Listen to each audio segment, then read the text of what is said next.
तो सिकंदर भी भारत की तरफ आ रहा था, पूरब की तरफ। तो गया डायनोसियस, डायनोसियस उसका आध्यात्मिक गुरु है। तो कहा गुरुदेव पूरब की तरफ जा रहे हैं, भारत की तरफ, कुछ लाना है? तो 18 साल का लड़का जिद में आ गया कि नहीं, बताओ कुछ लाना है कि नहीं। बोले यार लाना तो है।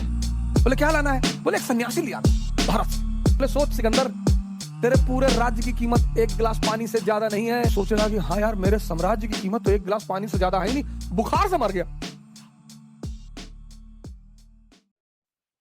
एक मौलाना ने पंडित जी से कहा कि पंडित जी अगर तुम एक रात हमारे कब्रिस्तान में बैठ जाओ तो तुमको 10,000 रुपया दें। हमारे कब्रिस्तानों में तो भूत और जिन्नात शाम को 7 बजे के बाद ऊपर आके बैठ जाते हैं। अरे पंडित जी ने कहा मैं महामृत्युंजय जाप कर चुका हूं 1 लाख।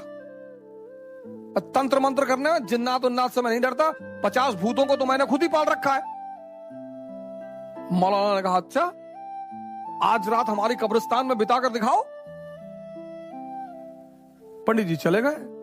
मौलाना ने कहा कि आज रात सिर्फ रहना नहीं है, डंडा ले जाओ और कब्र पे गाड़ देना और डंडा पकड़ के खड़े रहना।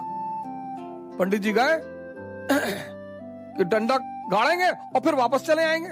और जब उन्होंने डंडा गाड़ा तो हिल ही नहीं पाए। उसके बाद पंडित जी वहीं गिर गए, खत्म। सुबह मौलाना आया, देखा पंडित जी तो मरे पड़ा हुए थे। वो ये कैसे हो गया?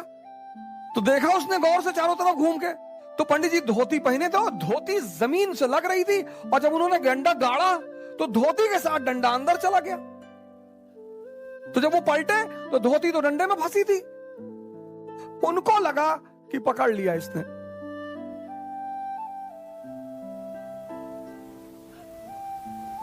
पंडित जी को लगा पकड़ लिया, पंडित जी निकल लिया। सुभाष चंद्र बोस, अब बोर्ड मेंबर ने पूछा कि बोस क्या नहीं कर सकता? बोले साहब सब कुछ कर सकता है।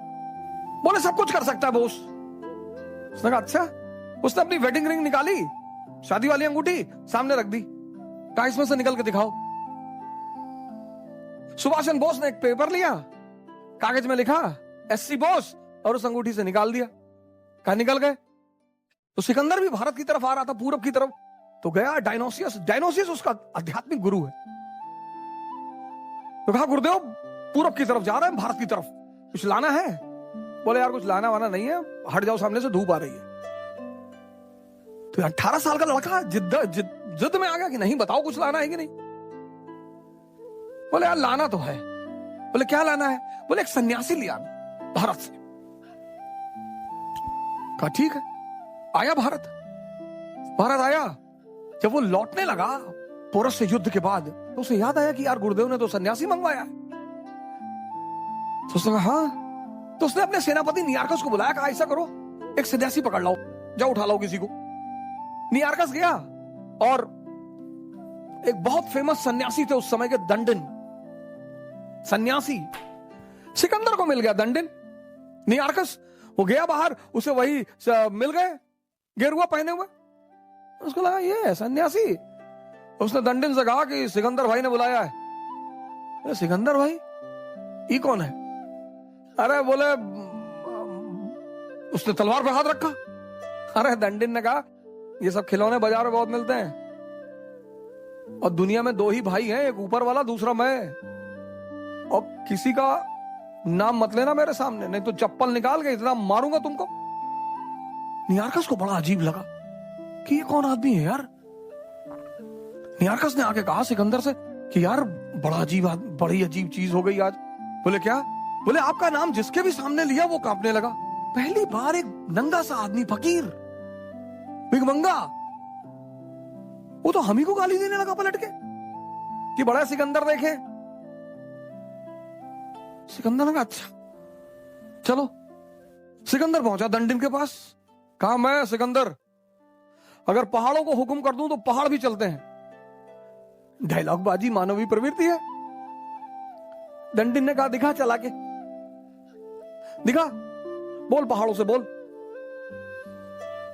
सिकंदर को लगा कि ज्यादा बोल गए यार। सिकंदर ने कहा कि बाबा जी टुकड़े टुकड़े कट डालेंगे? बोले हाँ कट डाल, मना किया क्या तुझे?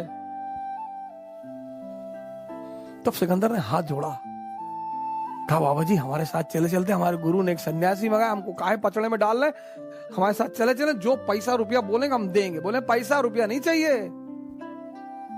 मेरे सवाल का जवाब दे दे सिकंदर, चलूंगा तेरे साथ। कहा बाबा जी पूछो।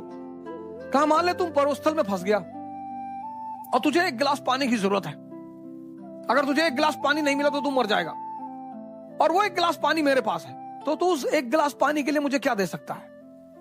सिकंदर ने कहा सरकार आधा राज्य दे दूंगा। बोले कहा मैं तब भी ना दूं तो? बोले सरकार पूरा राज्य दे दूंगा। बोले सोच सिकंदर, तेरे पूरे राज्य की कीमत एक गिलास पानी से ज्यादा नहीं है, तू क्यों मर रहा था पिछले 10 साल से? और सिकंदर उस बात को सोचने लगा कि हाँ यार, मेरे साम्राज्य की कीमत तो एक गिलास पानी से ज्यादा है ही नहीं, बुखार से मर गया।